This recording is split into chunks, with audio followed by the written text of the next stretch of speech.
It's The World This Week. The World This Week in partnership with The Daily Beast. Joining us is Ingrid Burgo, journalist at the local France. Full disclosure, formerly of France 24 fame. How are you?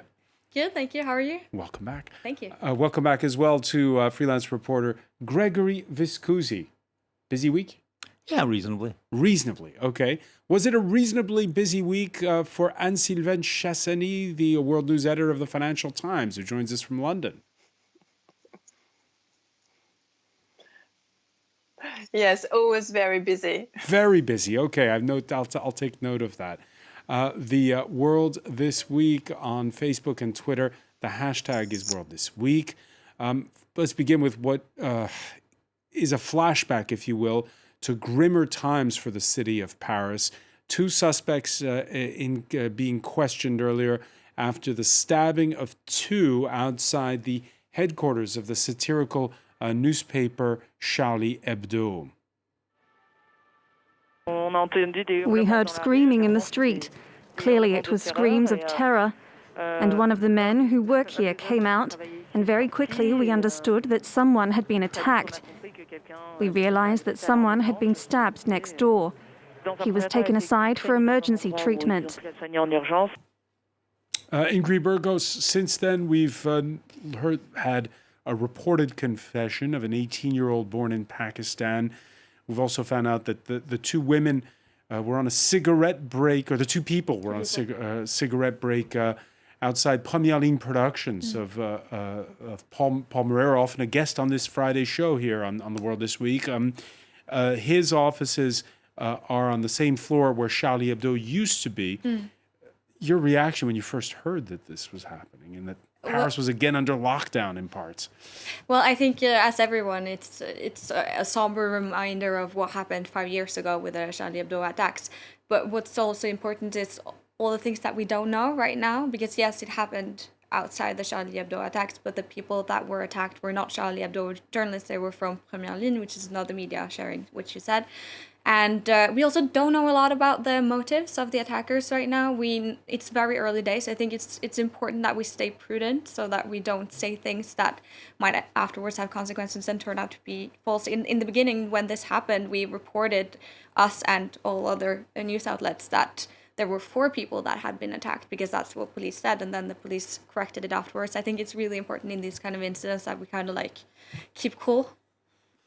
Yeah, although I think from the looks of it, it sounds like it's one of these rather dim-wit lone wolf guys who self-radicalize. This does not seem to be a particularly professionally planned attack. I mean, first of all, he didn't seem to realize that Charlie Hebdo isn't in those offices anymore. Or maybe he did, because there were the murals of those maybe murdered in 2015. It's kind of strange to carry an attack at a place where people have moved, where your target is moved out of.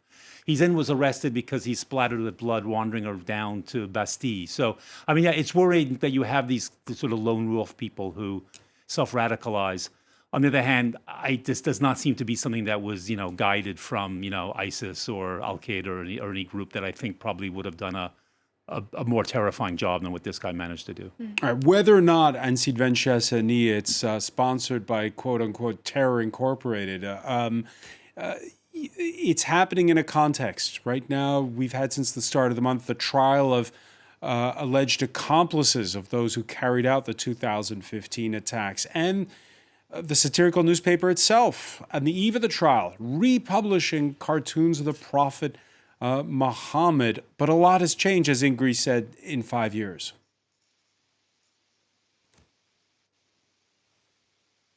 Yes, indeed. I think it's a grim reminder of the threat that still lingers over, the right to blasphemy in France, but not just in France, other parts of the world. It's also a reminder of the inspiration that those Islamist terror cells in Syria, but now also in Libya, can inspire, elsewhere. So even though, as Gregory said, I can kind of share his views, I don't think this is coordinated attack. Seems pretty amateurish, but we've seen a lot of amateurish attacks, including in London, as recently as November 2019 in central London, also stabbing. So it's terrifying, but unfortunately, it will continue. It's very difficult to prevent. The terror threat is still there, even though COVID-19 and the lockdown has kind of contained it for a while. All right, joining us at this point, and we're pleased that he is here, is commentator Philippe Moreau-Chevrolet, also president of communications consultants MCBG. Thanks for joining us, Philippe. What was your feeling in the French capital today? It's a change from COVID, but actually it's kind of eerie feeling because we are getting the COVID plus terrorism, and it's like a little bit too much. It's a bit overwhelming, Francois, at the moment to be living in Paris, because you've got this news that COVID is back, and then you've got this terrorist attack, and the schools are under lockdown. We're under lockdown in the center of Paris because of the terrorist attack. So we don't know what to fear more. I mean, what could we expect more? We have the feeling that we are in the years and years, TV series, waiting for the very next disaster. So it's we have to remain, with a stiff upper lip, as you would say in Great Britain. And the disaster is, depending on how you look at it, you mentioned COVID.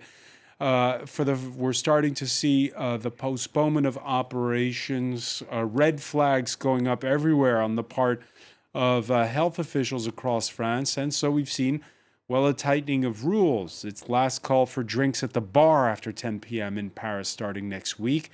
And the tightening of COVID restrictions even stricter still in Marseille, where it's bars, restaurants, and gyms shut for 2 weeks as of Saturday. Predictably, the natives are not pleased. C'est quoi? Qu'est-ce qu'on nous veut après? Voilà, qu'est-ce qu'on nous veut? C'est la crise, c'est la galère. Marseille est une ville pauvre. Eh ben, on va l'appauvrir encore plus. Faut arrêter ces sanctions. Ça y est, on morflassait comme ça. Ça suffit. C'est dur ce qu'on vit là en ce moment. On comprend rien. It's hard. We don't understand what's going on.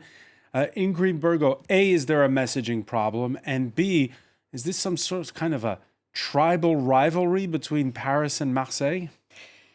But it is hard. It is really hard. It's hard for the people that have to comply with these rules, because we need to remember that at the same time that there's been a huge health impact of COVID, there's also been an enormous economic impact, and people are struggling. And Marseille is not a rich city, so people are not generally doing well. So the fact that they've been able to go out this summer and gather and have drinks, etc., that's been quite of like in French you say soulagement, a relief on all the pressure that's been there.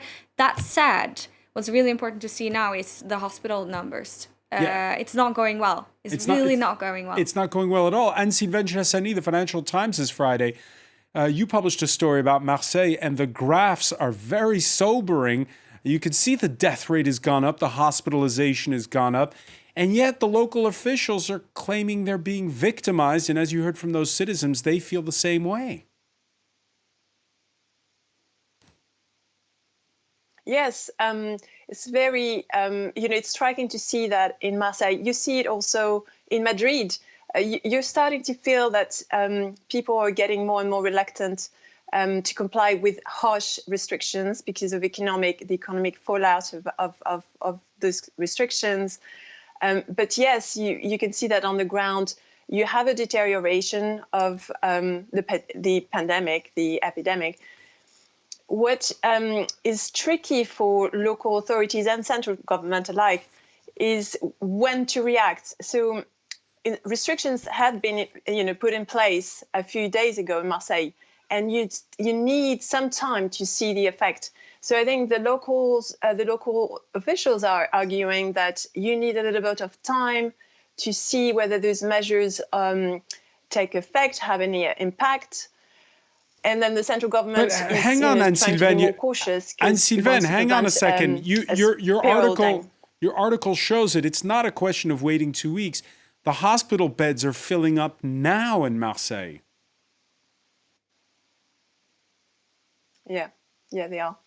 Yeah, they are. And so it's totally justified from the central government point of view to be harsher in terms of restricting public life and business activity. I'm just saying that in terms of compliance, it's going to be more and more difficult for people to comply, and we're going to see more rebellions. And we're seeing a very big rebellion in Madrid, as your show pointed out a few minutes ago. And So we're going to see that, and so governments have to trade carefully about that. We're going to talk more about Madrid in a moment, but Philippe Moreau-Chevrolet, your thoughts on what the French central government has to do now to get people to comply with the new restrictions?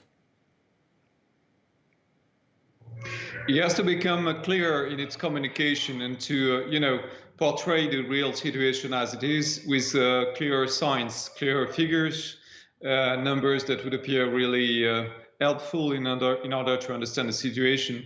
The problem is the government is not really careful about its communication. It spent the whole summer talking about masks, which is good, but the government didn't talk about the fact that the virus would be spread through the air that we breathe. And it didn't really take any measures in order, to prevent it from spreading inside the schools. So we have more than 1,000 schools that are closed now. And people are getting the feeling that it's not reliable anymore. So why should we keep on listening to a government that doesn't seem to be able to control, monitor, and effectively handle the situation? It's a little bit everyone for himself or for herself, everyone for oneself situation. I mean, people are getting fed up with the governments. The signs are not clear. The communication isn't clear too. We don't know what we can rely on as far as information is going on. We have experts on TVs, on 24 hours channels that are contradicting each other. I mean, they are saying contradictory things. Some medical experts say that it's over, the pandemic is over, and we shouldn't be worrying about it. And some other experts tell us that, we will be counting our deaths very soon, which I personally believe, because we see the numbers in the hospitals. But the government doesn't seem to be able to communicate the reality to the citizens in an effective way. The reality being that we are heading to a disaster, medically speaking. Yeah, I was going to say, and we're seeing that feuding as well between local officials and the national government. And Sylvain was saying how it's even worse in Spain, Europe's worst hit country, and its worst hit region is Madrid. Local health authorities there this Friday extending restrictions and movement to more areas of the capital. It's now 1 million out of 6.6 million residents that are on this sort of partial lockdown, if you will, more but not all. And so there are protests saying it's either all or nothing. And the health minister of the Spanish government seems to side with the protesters. Let's listen. Primera recomendación que ha hecho el Gobierno de España. Todas las medidas que se han aplicado a 6 distritos de la ciudad, a algunas áreas básicas de salud de 6 distritos de la ciudad, a toda la ciudad de Madrid y a todas las ciudades que presenten incidencias acumuladas en los últimos 14 días de 500 casos por 100.000 habitantes, que es el doble en números redondos de la media que tenemos en España. That's extraordinary, isn't it? When you see that, because in Spain it's the regional governments that decide, not the national government. Yeah, but you have a similar thing here. I mean, sure, in France only the national government decides in the end, but they didn't even consult with the local governments. They found out watching TV shows half the time, or they got a phone call half an hour before the announcements were made, and you still can't get good information. I was looking today on websites of different French ministries. I couldn't find the measures laid out. I mean, everything we know, much of what we know is from an appearance by the Prime Minister on a TV show last night. Yeah, because you have the state superintendents who have to spell out the details. They didn't give particularly clear answers to anything. So, the restaurants don't even know if they have to, in Marseille, they don't even know if they have to shut at midnight tonight or whether they can serve tomorrow night and shut at midnight tomorrow night. Gyms and swimming pools in Paris don't know if they shut tomorrow, if they shut Monday. I mean, there's been terrible communication.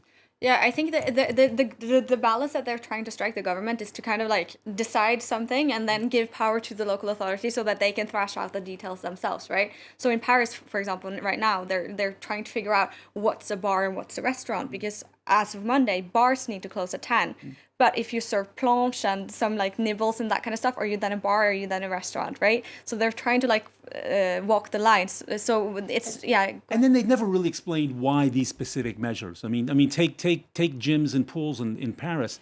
There is no evidence that there's no evidence of any clusters emerging from gyms and pools, none at all. But somehow they're on the list. All right, so they need to explain that. What's Scandinavia doing right? Because I see over there, even in Sweden, where the numbers are bad, and Italy, man, people trust what the government says. Yeah, that's a big difference. Well, there are a million answers. That's the thing. That's a really complicated question. So this is what people have been trying to figure out since the beginning of the pandemic, right? All governments want to find the magic formula that works. But there might not be a magical formula because difference in culture, difference in economies, difference in how people behave, you know? So in Nordic countries, we're known to be loving to be at home, much more so than people in Italy, than people in Spain, than people in France. So in Sweden, just to answer your question, it seems like people have complied with the advice, the advice from the beginning, which has been like limiting your contact, don't travel if you can avoid it, just stay on télétravail, stay at remote work, stay at home. Whereas in France, we did a very strict lockdown and then we let everyone out. So that's why you see like the difference in the curve. Difference in the curve, and again, it's what Gregory Viscusi was saying. How do you interpret the numbers? I'll put it to you, Anne-Sylvaine Chassani. We've just gotten the daily update from from French authorities. A record 20,940 new coronavirus cases in France in the past 24 hours, up from 16,000 on Thursday. Now the number's spectacular, but does that mean more people were tested? Does that mean that the numbers are going up exponentially? How bad of a messaging problem do we have, might I add, on both sides of the channel?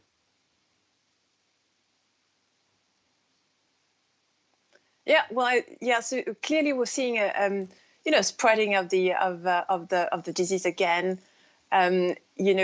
People get more tested.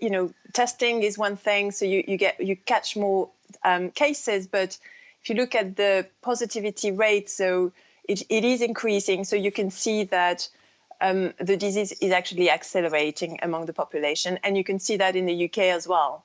And so the UK is in about the same position, a bit late as usual, in deciding what kind of restriction they're going to impose, especially on London. When you think of it, 3 weeks ago, Boris Johnson, sent out a message telling everybody, including civil servants, that they needed to go back to work, otherwise they would lose their job. And then 3 weeks later, reverse ferret, as we say here, they ask everybody to work from home again. So, in terms of messaging, it's very confusing. All right, we're going to talk about that messaging. On both sides of the channel. We're going to talk about that messaging. We're not going in the right direction. When we come back, we're going to pick up on that point about the messaging problems over in the UK. They've even upset the Italians and the Germans. Stay with us. You're watching The World This Week.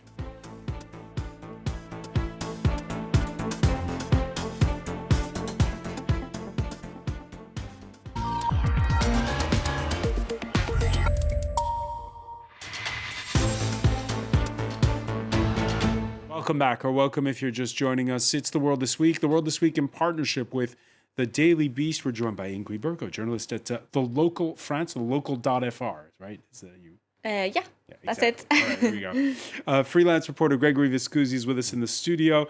Commentator Philippe Moreau-Chevrolet is with us from somewhere in the French capital, also president of Political Consultants MCBG, and Anne-Sylvaine Chassani, World News editor at the Financial Times, who is with us from London. And before the break, Anne-Sylvaine telling us about the unclear messaging, the return to stricter measures after the rule of 6 that we heard about last week. The UK also making it last orders at 10 p.m., the further tightening of COVID restrictions, accompanied, like in France, with a healthy dose of second-guessing from the opposition benches and a prime minister who takes the culture wars over COVID compliance and turned them into a reference to the Second World War. Does he think that the reason Germany and Italy have far lower COVID rates than us, with life continuing more or less normally, might be because they have locally and publicly run test and trace services that actually work.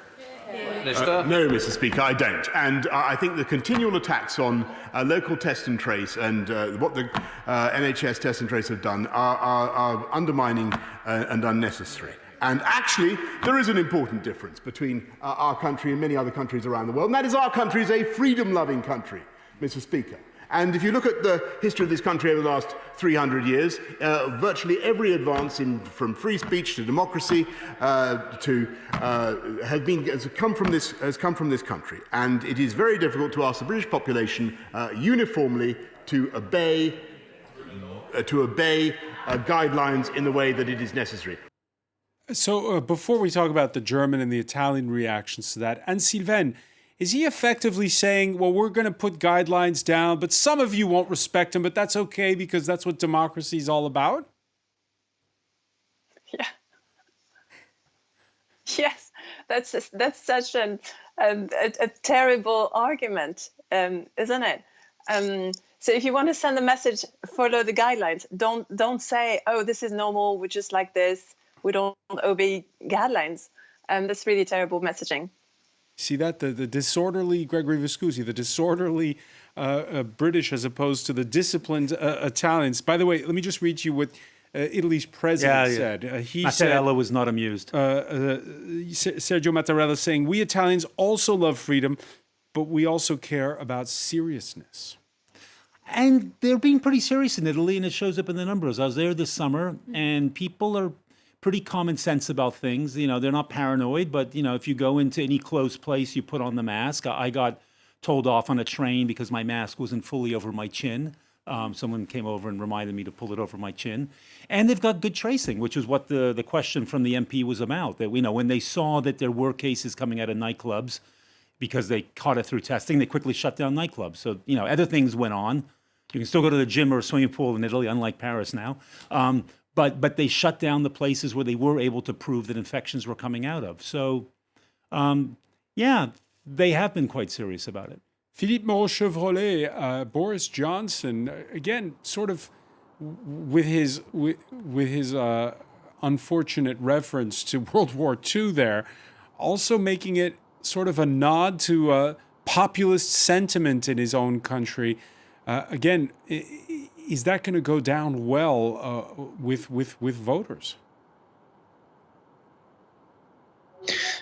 He's in trouble with voters, actually. So since the time he's been reasonable, so to speak, with huge commerce around the world, reasonable, he has lost some political ground. So he may want to be able to regain some momentum using these populist techniques. We see that the American President Donald Trump used the reference to the genes of the American population. You've got good genes. That's basically what he's telling his voters.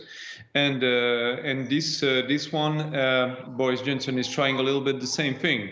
We've got different genes from the Germans or the Italians, which are really disciplined. I don't think we would have said that from the Italians a few months ago.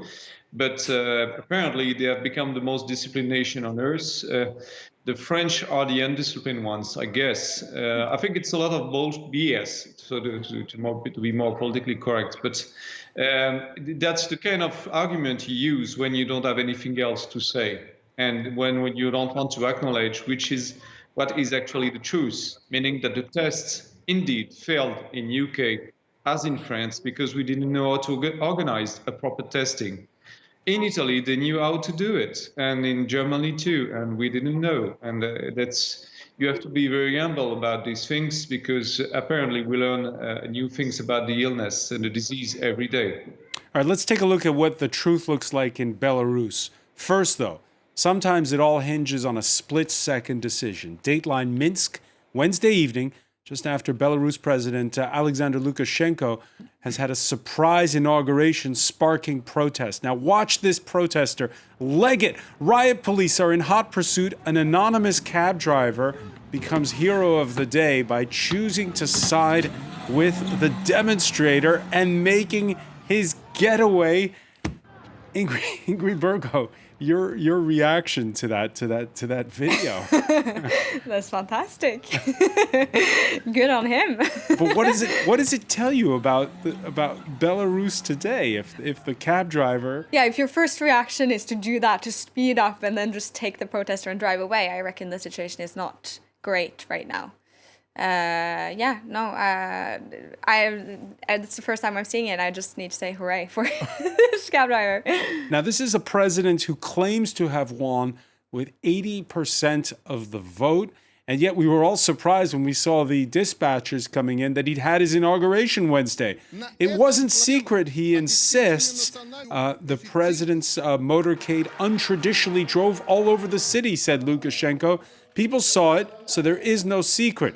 Lukashenko in the company of the Chinese ambassador. Особенно, что удивительно, соседи, вы знаете, какую позицию заняли. Даже по вчерашней инаугурации какая-то не то обида, не то претензии, что мы не сообщили полякам, литовцам, украинцам, чехам или еще кому-то, что мы будем проводить это мероприятие. По-моему, по законам Беларуси мы никого не должны из западных государств вообще кого-то предупреждать. Это внутреннее дело нашей страны. И критика только одна. Не то тайна, не то таинство. So there you have it, Anne-Sylvaine Chessany. The Polish, Lithuanian, Ukrainian, and Czech ambassadors are sore because they weren't invited to the ceremony, according to Lukashenko. When you see the contrast in those images, do you say to yourself, that's it, you won't be able to put this back in a box? Or is time on his side? Oh, well, unfortunately, this has been going on since August and is still in power, despite, protests, monstrous protests every weekend there. So he's clinging on. He's definitely got the backing of the Kremlin. So he's got that, even though the Kremlin was not apparently aware of the inauguration, which is kind of funny. And the EU is taking time to organize in terms of sanctions. So everything takes a little bit of time on the West side of things, even though the US, Canada, and the UK are actually probably faster on sanctions. So he's clinging on, hoping to get some, to stay around. To stick around. Thanks to Putin. To serve out his sixth term in office. So Russia's got to keep an eye on Belarus, but they also have to keep an eye on a certain Alexander Navalny, now out of hospital and convalescing in Germany. Navalny this Friday hailing, quote, a series of happy coincidences and sharp actions by pilots and medical workers after his poisoning by Novichok while in Siberia. The Kremlin critic definitely on the mend since he's back to posting regularly on Instagram. Earlier in the week, Navalny picked up on a French newspaper Le Monde's leak of the conversation where Vladimir Putin reportedly suggested to his French counterpart that Navalny could have poisoned himself. Quote, cooked Novichok in the kitchen, took a subtle sip from a flask on the plane, fell into a coma. Before that, I agreed with my wife and friends that if they take me to Germany for treatment, they would not allow me to do it. To die in an Omsk hospital and end up in an Omsk morgue where the cause of death would be established as had lived enough. That was the ultimate goal of my cunning plan. Philippe Moreau-Chevrolet, your reaction to that bit of irony from Navalny and the fact that here he is back on Instagram. He's very resilient, and what we observed with him was the attempt of the Russian regime to rebrand what happened to him as an accident or as something that he inflicted upon himself. And what we see actually is that we are more, I think we see clearer now in the diplomacy that the Russian government is trying to put through its own medias. We are being helped doing that by Twitter, namely that is labeling these medias as Russian medias. I think about Russian RT, Russian Today, or Sputnik, and they have been trying to rebrand what happened to him as an accident or something he inflicted upon himself. But we know now that it's not true. And up to now, by the way, Philippe, on that point, momentum back. On that point, up to now, inside of Russia, it had been almost a taboo to speak about Navalny, and now they're talking about him, albeit they're coming up, as you say, with their own explanations of what happened. Yeah, they're talking about him, and the fact that he survived could be perceived either as a warning that was sent to him by the regime in order, to silence him, or as a failed attempt. If you consider it as a warning, you can think that maybe he could be killed later on in the process. That's what happened to some other opponents that underwent the same kind of treatment. They were poisoned, but lightly, and they survived, and it could be perceived as a threat. And either that, or he's survived and is fighting back, and it could be a pivotal moment for the regime. It could help a momentum against Putin. But it's hard to believe, since the grip of Putin on the regime is really that strong. And the diplomacy is deploying all over, influencing elections, playing with Facebook as if the Russian regime had invented it for its own political purposes. It's kind of worrying in a way. And he has to go back to Russia if he wants to, quote unquote, exist politically in Greenberg. Yeah, exactly. And in a sense, you could argue that the Russia might have created their own worst enemy or given him even more ammunition, right? Nothing is more popular than a good martyr, you can say. So it'll be interesting to see what happens moving on. But also, if you look back, this is not new. It's not the first time that Russia has, if Russia was behind this, that someone that Russia didn't like has been poisoned by Novichok. So it's will this change anything? Will European leaders now go out against Russia and really clamp down on Russia's behavior? Like, all these kind of things are things we don't know, and we just talked about the pandemic. So yeah. There was that pressure on Germany, most notably, and her chancellor to stop the Nord Stream gas pipeline, 90% complete, going from Russia to Germany, bypassing Ukraine. I guess they'll stop talking about it now that he's out of hospital?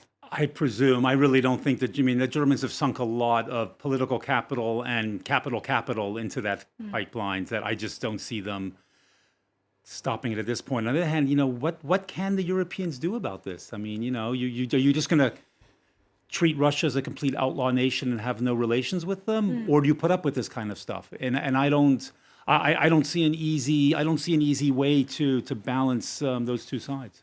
This too shall pass, Anne Sylvain Chassani.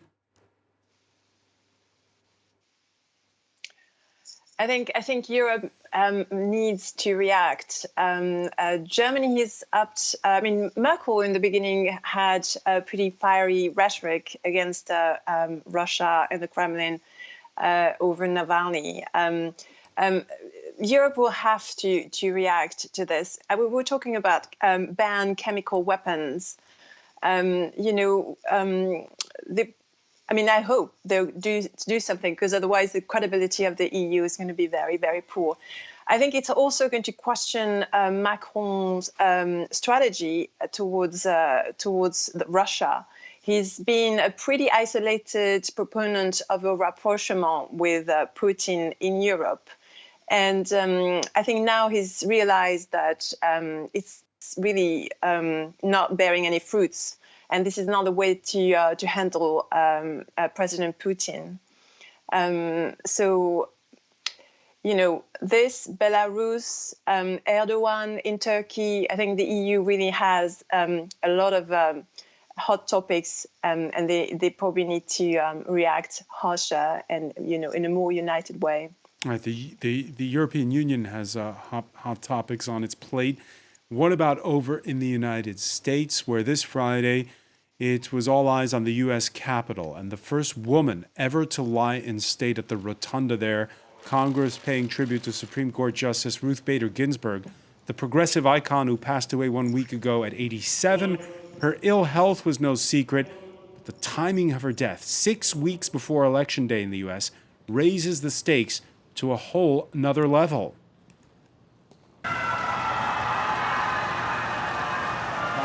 The sound of those boos when the U.S. president went to pay his respects Thursday on the steps of the Supreme Court. There were jeers. Among the chants, "Honor her wish," a nod to Ginsburg's request that the Senate wait for Inauguration Day before confirming her successor, Gregory Viscusi. Well, they're not going to get that wish. I mean, the Republicans have the votes to rush through a candidate, and the Constitution's on their side. They have the constitutional right to, the president has the right to name the president names the candidates for the Supreme Court, and the Senate approves them, and the Republicans control both. And if they want to rush this through, there's nothing you can do to stop them. I mean, it's hypocritical given their stance 4 years ago. It's bad manners. You can say whatever you want. It goes against the last wish that she left. You can say everything about how sort of unseemly it is. But constitutionally, the Republicans can do it, and they're not going to get this close to the goal line and not score. So, I think it's a done deal. Ingrid Berger, your reaction when you saw the news a week ago? When she died? Well, she's an icon, even for women all over. For everyone. It was astonishing to listen to the reports of the people who went out there to pay their respects, who were really touched and really moved, and it's kind of sad as well that the whole mourning of this wonderful, very impressive person becomes straight away this kind of political battle about the next election, because she was an inspiration, and she's a completely different kind of feminist figure than what we usually talk about today, because she was so indirect in the way that she was promoting gender equality. It's really interesting. It's very interesting that her first cases, she chose cases where the men were discriminated against because of laws. It's very interesting to go back to her early cases. She's smart. And that's very kind smart. of how she developed support and a backing for the later battles that she did. It was genius. She was in it for the long haul, and this persistent fight for gender equality that she started that long ago, that's incredible, impressive. She was, by the way, in Sweden. That's when she became a feminist, they say. She learned Swedish to study the gender equality laws that are on the books there. Very impressive. Philippe Moreau-Chevrolet, the French have been captivated by this story, and they've been paying very close attention to it, in part because of the drama of it happening so close to Election Day, and in part regarding what Ingrid said, because of who she was. Yes, and we have our feminist moment in France. We have a huge debate on the feminist issues. We are going through a Me Too movement as well, and it's affecting every areas in our society, which is good. We are paying debts that are being due to this fight for a long time, and we see that affecting again the political sphere, the literary scene, the artistic scene, and it's a huge debate. So it's an echo to that debate that we have. This death is, and we are worried also about the future of the U.S. because we have the feeling that this election is not only about the next president, it's about the very nature of the regime. And we see that if this guy, Donald Trump, has all the luck as he seems to have, he could be re-elected. And if he's re-elected, well, we might lose an ally and get an authoritarian regime, one more around us. With Erdogan, with Putin, we have already a full plate. And we see that maybe one more is to fall in a way. So we are very captivated by this election, and we want to see whether Joe Biden, with all the trouble he's going through, will be able to win this one. We need him to win this one. He's not the most charismatic candidate, but he's pretty much the only candidate. So normally, this is the point where I would interrupt Philippe and say, oh, come on, it's not going to become an illiberal regime in the United States. But we did hear Donald Trump this week refuse to... Sorry, say it again? We don't know anymore. I mean, we don't know anymore, especially since, Philippe, especially since his refusal this week he said when he spoke to reporters, to accept the verdict of the people if he loses. Will you commit here today for a peaceful transferal of power after the election? Well, we're going to have to see what happens. You know that I've been complaining very strongly about the ballots, and the ballots are a disaster. And he equivocated a second time, Anne-Sylvaine Chassani, after that remark. Are you like Philippe Moreau-Chevrolet? Do you wonder about the United States' democracy? Not. I mean, I'm expecting a contested result. I'm expecting a messy fallout after the election in November, something that could linger on for weeks and months with an uncertain outcome. But I don't think you can. I'm not worried about democracy. And actually, the Republicans' reaction to Trump equivocating was pretty strong. They said pretty much. They said that they would accept a peaceful transition. So I still think that will be messy, though, because Trump has been really preparing his base for, to contest the results, no matter what.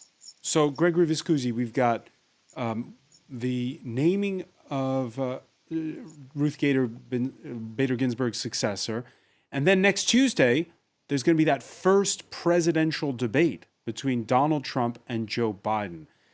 How should, if you were whispering into his ear, how should Joe Biden handle Trump? Well, first, drink a lot of coffee beforehand. We have to make sure, because he doesn't, as we know, he's not always he's not always the sharpest guy in public. He's been very careful so far. He's not given many press conferences. He's given a lot of prepared speeches. It's there's a lot of worry on that front as to sort of which Joe Biden will show up. How does he answer if there's inaccuracies or lies? That's the question, because you can't just sit you can't show up with a book this thick of all your fact checking things and check them as you go along. So, I mean, he's going to have to fact check them, but he can't only fact check them. I think the biggest. But then he'll be on the defensive if he's fact checking. I think the biggest challenge for Biden is that he's got to come out with a clear argument as to why you should vote for me. It didn't work 4 years ago. 4 years ago, Clinton ran just on, isn't this guy terrible? It's my turn, this guy's terrible. And it didn't work. A lot of people love Trump. And Biden's got to go beyond just saying Trump's a bad guy. He's got to actually outline what he has in mind, what his program is, why we should vote for him. He's got to seem presidential. And he can't fall asleep and he can't make it. He's got to seem presidential. Just very briefly, because we're almost out of time, Philippe Moreau-Chevrolet, what advice would you give Joe Biden? To take a lot of coffee. Actually, it's a good point. He needs to be more energetic, and I think he has not to underestimate Donald Trump. I think the biggest mistake that Hillary Clinton made was to underestimate Donald Trump. Donald Trump is not stupid. He's very strategic. He knows how to play with words. He's very good at labeling his opponents. Sleepy Joe. Crooked Hillary, he knows how to do that labeling very efficiently, and he plays with the mind of the public very well. So Joe Biden needs to be careful, maybe not do too much in the campaign.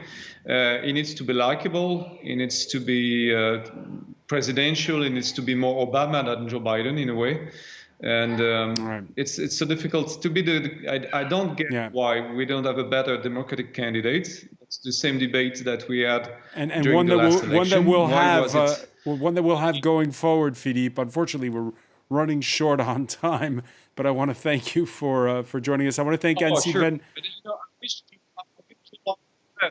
And I'm a great fan of the Lincoln Project, and the fact that the Lincoln Project would exist and that some Republicans would spend money against Trump is a good sign. All right, we'll see what happens. There's plenty more to come over the next 5.5 weeks. Anne-Sylvaine Chassani, I want to thank you for joining us from London. Gregory Viscusi, Ingrid Burgo, thank you for being with us here in The World This Week.